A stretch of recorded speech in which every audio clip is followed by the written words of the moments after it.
Hi ಎಲ್ರಿಗೂ ನಮಸ್ಕಾರ. Welcome back to my channel Ramya lifestyle Kannada vlogs. ನಾನ್ ರಮ್ಯಾ. ನಾನಿವತ್ತು ನಿಮ್ ಜೊತೆ ಶೇರ್ ಮಾಡ್ಕೋತಾ ಇರೋದು ಗಣಪತಿ ಹಬ್ಬದ ವಿಡಿಯೋನ ನೋಡಿದೀರಾ. ನಮ್ಮ ಅಮ್ಮನ ಮನೆಯಲ್ಲಿ ಗಣೇಶನ ಹೇಗೆಲ್ಲ ಕೂರ್ಸಿದ್ವಿ, ಹೇಗೆ ಗಣಪತಿ ಹಬ್ಬದ ಆಚರಣೆ ಮಾಡಿದ್ವಿ ಅನ್ನೋದನ್ನ ವಿಡಿಯೋಸ್ ನೋಡ್ಕೊಂಡು ಬಂದಿದ್ದೀರಾ. ಈಗ ನಾನು ನಮ್ಮ ಏರಿಯಾ ಸುತ್ತಮುತ್ತ ಎಲ್ಲೆಲ್ಲಿ ಗಣಪತಿಯನ್ನ ಕೂರಿಸಿದ್ದಾರೆ, ಹಾಗೆ ಯಾವ ರೀತಿಯಾಗಿ ಗಣಪತಿಯನ್ನ ಕೂರಿಸಿದ್ದಾರೆ, ಒಂದು 7-8 ಕಡೆ ಗಣಪತಿಯನ್ನ ಕೂರಿಸಿದ್ರು. ಹಾಗೆ ತುಂಬಾನೇ ಚೆನ್ನಾಗಿ ಕೂಡ ಕೂರಿಸಿದ್ರು. ಈಗ ನೀವು ನೋಡ್ತಾ ಇರೋದು ಗಣೇಶ ನಮ್ಮ ಮನೆ ಹತ್ರದಲ್ಲೇ ಕೂರಿಸಿರೋದು, ನಮ್ಮ ಮನೆ ಪಕ್ಕದಲ್ಲೇ ಕೂರಿಸಿರೋದು. ನಮ್ಮ ಏರಿಯಾ ಗಣೇಶ ಅಂತಾನೆ ಹೇಳ್ಬೋದು. ಹಬ್ಬದ ದಿನ ಬಂದು ದೇವರನ್ನ ನೋಡ್ಕೊಂಡು ಹಬ್ಬದ ದಿನಾನೇ ಕೂರಿಸ್ತಾರೆ. ಸುತ್ತಮುತ್ತ ಎಲ್ಲಾ ಕಡೆ ಕೂಡ ಗಣಪತಿ ಹಬ್ಬದ ದಿನಾನೇ ಗಣೇಶನ ಕೂರಿಸ್ತಾರೆ. ಮುಂಚೆ ಎಲ್ಲ ಏನ್ ಮಾಡ್ತಿದ್ರು ಅಂದ್ರೆ ಅವ್ರಿಗೆ ಯಾವಾಗ ಆಗುತ್ತೆ ಆಗ 3 ದಿನ 5 ದಿನ ಆತರ ಕೂರಿಸ್ತಿದ್ರು. ಇವಾಗ ಇಲ್ಲೆಲ್ಲ ಒಂದೇ ದಿನ ಹಬ್ಬದ ದಿನಾನೇ ಕೂರಿಸ್ಬಿಟ್ಟು ಅವ್ರಿಗೆ ಎಷ್ಟು ದಿನ ಬೇಕೋ ಅಷ್ಟು ದಿನ ಇಟ್ಕೊಂಡು ಗಣೇಶ ವಿಸರ್ಜನೆಯನ್ನ ಮಾಡ್ತಾರೆ. ಮೊದಲನೇದು ನೋಡಿದ್ದು ನಮ್ಮ ಏರಿಯಾದು, ಇನ್ನೊಂದು ನೋಡಿದ್ದು ನಮ್ಮ ನೈಬರ್ ಮಗ ಅವನ್ ಫ್ರೆಂಡ್ ಜೊತೆ ಸೇರ್ಕೊಂಡು ಕೂರಿಸಿರೋದು. ಹಾಗೆ ಸುತ್ತಮುತ್ತ ನಾವು ಓಡಾಡೋ ದಾರಿಯಲ್ಲಿ, ಓಡಾಡೋ ರೋಡಲ್ಲಿ ಎಲ್ಲೆಲ್ಲಿ ಕೂರಿಸಿದರೆ ಗಣೇಶನ ವಿಡಿಯೋನ ಮಾಡಿದೀವಿ. ತುಂಬಾನೇ ಚೆನ್ನಾಗಿ ಕೂರಿಸಿದ್ದಾರೆ, ತುಂಬಾ ಕಡೆಗಳಲ್ಲಿ ಕೂರಿಸಿದ್ದಾರೆ ಗಣೇಶನ. ನೋಡ್ತಾ ಹೋಗಿ ಹೇಗೆಲ್ಲ ಗಣೇಶನ ಕೂರಿಸಿದ್ದಾರೆ ಅಂತ. ಗಣೇಶ ಹಾಗೆ ಗೌರಮ್ಮನ ಕೂಡ ತುಂಬಾನೇ ದೊಡ್ಡ ಸೈಜ್ ಅಲ್ಲಿ ಇಟ್ಟು ಗೌರಮ್ಮಂಗೆ ಸೀರೆಯನ್ನ ಉಡಿಸಿ ಪೂಜೆಯನ್ನ ಮಾಡಿದ್ದಾರೆ. ತುಂಬಾನೇ ಚೆನ್ನಾಗಿದೆ. ತುಂಬಾ ಕಡೆಗಳ ಗಣಪತಿಯನ್ನ ನೀವು ಇಲ್ಲಿ ನೋಡ್ತಾ ಹೋಗ್ಬೋದು. ಹಾಗೆ 2 ಕಡೆ ಗಣಪತಿ ವಿಸರ್ಜನೆಯ ವಿಡಿಯೋ ಕೂಡ ಇಲ್ಲಿ ಇನ್ಕ್ಲೂಡ್ ಆಗಿದೆ. ಈ ಸಲ ಗಣಪತಿ ವಿಸರ್ಜನೆಯನ್ನ ಯಾವೆಲ್ಲ ರೀತಿಯಾಗಿ ಮಾಡಿರ್ತಾರೆ, ಏನೆಲ್ಲ ಕರ್ಸಿರ್ತಾರೆ, ಹೇಗೆ ಗಣಪತಿಯನ್ನ ಮೆರವಣಿಗೆ ಮಾಡ್ತಾರೆ ಅನ್ನೋದನ್ನು ಕೂಡ ವಿಡಿಯೋದಲ್ಲಿ ನೋಡ್ತಾ ಹೋಗ್ಬೋದು. ವಿಡಿಯೋನ ನೋಡ್ತಾ ಹೋಗಿ.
ಈಗ ಲಾಸ್ಟ್ ಅಲ್ಲಿ ನೀವು ನೋಡ್ತಾ ಇರೋದು ಗಣೇಶ ಕೊಪ್ಪಳಲ್ಲಿ ಚಾಮುಂಡೇಶ್ವರಿ ದೇವಸ್ಥಾನದ ಪಕ್ಕದಲ್ಲೇ ಕೂರಿಸಿದ್ದಾರೆ. ತುಂಬಾನೇ ಚೆನ್ನಾಗಿ, ತುಂಬಾ ದೊಡ್ಡದಾಗಿ ಗಣೇಶನ ಕೂರಿಸಿದ್ದಾರೆ.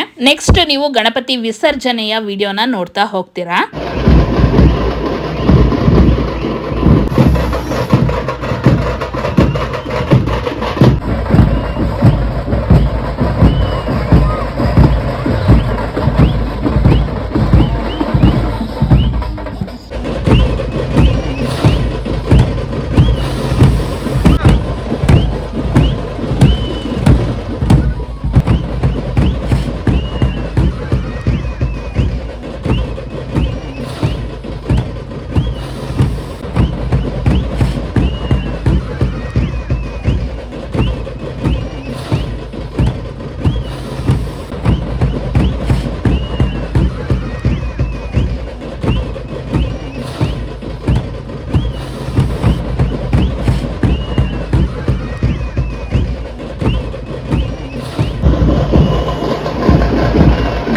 ಗಣಪತಿಯ ಮೆರವಣಿಗೆ, ಬ್ಯಾಂಡ್ ಸೆಟ್, ಹಾಗೇನೆ ಪೇಪರ್ ಬ್ಲಾಸ್ಟ್, ಎಲ್ಲರೂ ಡ್ಯಾನ್ಸ್ ಮಾಡುವಾಗ ಪೇಪರ್ ಅನ್ನ ಬ್ಲಾಸ್ಟ್ ಮಾಡಿಸ್ತಾರೆ. ಹಾಗೆ ಬಸವನನ್ನ ಮೆರವಣಿಗೆಯಲ್ಲಿ ಕರ್ಕೊಂಡು ಬಂದಿದ್ರು. ಈಗ ಇನ್ನೊಂದು ಕಡೆಯ ಗಣೇಶನ ವಿಸರ್ಜನೆಗೆ ಮೆರವಣಿಗೆ ಮಾಡ್ತಾ ಇದ್ದಾರೆ. ಇವರು ಗೊಂಬೆಗಳನ್ನ ಕರ್ಸಿದ್ರು, ಎಲ್ಲಾ ರೀತಿಯ ಗೊಂಬೆಗಳನ್ನ ತರಿಸಿದ್ರು, ಮೆರವಣಿಗೆ ಮಾಡಿದ್ರು. ತುಂಬಾನೇ ಚೆನ್ನಾಗಿತ್ತು. ಲಾಸ್ಟ್ ಇದ್ರಲ್ಲಿ 2 ಬಸವನನ್ನ ಕರ್ಸಿದ್ರೆ, ಇಲ್ಲಿ 6 ಬಸವನನ್ನ ಕರ್ಸಿದ್ರು. ಇವರು ಕೂಡ ಎಲ್ಲ ಡ್ಯಾನ್ಸ್ ಮಾಡುವಾಗ ಬ್ಯಾಂಡ್ ಸೆಟ್ ಹಾಗೆ ಬ್ಲಾಸ್ಟರ್ ಅನ್ನ, ಪೇಪರ್ ಬ್ಲಾಸ್ಟರ್ ಅನ್ನ ಮಾಡಿಸಿದ್ರು. ಓಲ್ಗದವರು ಹಾಗೆ ವೀರಗಾಸೆ ಅವ್ರನ್ನ ಕರ್ಸಿದ್ರು. ಅದನ್ನು ಕೂಡ ಮುಂದೆ ವಿಡಿಯೋದಲ್ಲಿ ನೋಡ್ತಾ ಹೋಗ್ತೀರಾ.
ಗಣೇಶನ ಮೆರವಣಿಗೆಯಲ್ಲಿ ಇದೊಂದು ಸ್ಪೆಷಲ್ ಅನ್ನ ನೋಡಿದೆ. ಇದೇ ಫಸ್ಟ್ ಟೈಮ್ ನೋಡಿದ್ದು. ತುಂಬಾನೇ ಚೆನ್ನಾಗಿದೆ. ಇದೊಂದು ಹೊಸ ವೆಹಿಕಲ್ ಅನ್ನ ಮಾಡ್ಕೊಂಡಿದ್ದಾರೆ. ಗಣೇಶನ ಮೆರವಣಿಗೆಯಲ್ಲಿ ಕೆಳಗಡೆನೆ ಇರುತ್ತೆ, ನಾವು ದೇವರನ್ನ ಹತ್ರದಲ್ಲಿ ಹೋಗಿ ದರ್ಶನ ಮಾಡಬಹುದು. ಹಾಗೆ ಸ್ವಲ್ಪ ದೂರದಲ್ಲಿ ದೇವರನ್ನ ಹೈಟ್ ಮಾಡಿ ರೊಟೇಟ್ ಮಾಡ್ತಾರೆ. ಅದೊಂಥರ ಹೊಸ ತರ ಅನ್ನಿಸ್ತು. ಈಗ ನಮ್ಮ ಏರಿಯಾದ ಗಣೇಶನನ್ನ ನೋಡ್ತಾ ಇದ್ದೀರಾ. ಅಮ್ಮ ಪ್ರಸಾದ ಮಾಡಿಸಿದ್ರು. ಇಡೀ ಬೀದಿಯವರು, ಪ್ರತಿಯೊಂದು ಮನೆಯವರು ದಿನ ಒಂದೊಂದರ ಪ್ರಸಾದನ ಮಾಡಿ ಕೊಡ್ತಾ ಇದ್ದಾರೆ. ಹಾಗೆ ನಾವು ಕೂಡ ಪ್ರಸಾದ ಇಸ್ಕೊಳ್ಳೋದಕ್ಕೆ ಕ್ಯೂ ನಿಂತು ಪ್ರತಿದಿನ ಸಂಜೆ ಪೂಜೆಯನ್ನ ಮಾಡಿ ಪ್ರಸಾದವನ್ನ ಕೊಡ್ತಾರೆ. ಎಲ್ಲ ಮಕ್ಕಳಿಗೂ ಖುಷಿ. ದಿನ ಮಕ್ಕಳು ಹೋಗ್ತಾರೆ. ಅಮ್ಮ ಪ್ರಸಾದ ಮಾಡಿದ್ರಿಂದ ಅವತ್ ನಾನು ಹೋಗಿದ್ದೆ. ಹಾಗೆ ವಿಡಿಯೋ ಕೂಡ ಮಾಡ್ಕೊಂಡು ಬಂದಿದ್ದೀನಿ. ಈ ವಿಡಿಯೋ ಹೇಗಿತ್ತು ಅಂತ ಕಮೆಂಟ್ ಮಾಡಿ ತಿಳಿಸಿ. ವಿಡಿಯೋನ ಲೈಕ್ ಮಾಡಿ, ಶೇರ್ ಮಾಡಿ, ಕಮೆಂಟ್ ಮಾಡಿ, ಸಬ್ಸ್ಕ್ರೈಬ್ ಮಾಡಿ. ನೆಕ್ಸ್ಟ್ ವಿಡಿಯೋದಲ್ಲಿ ಸಿಗ್ತೀನಿ. ಖುಷಿಯಾಗಿರಿ. ನಮಸ್ಕಾರ.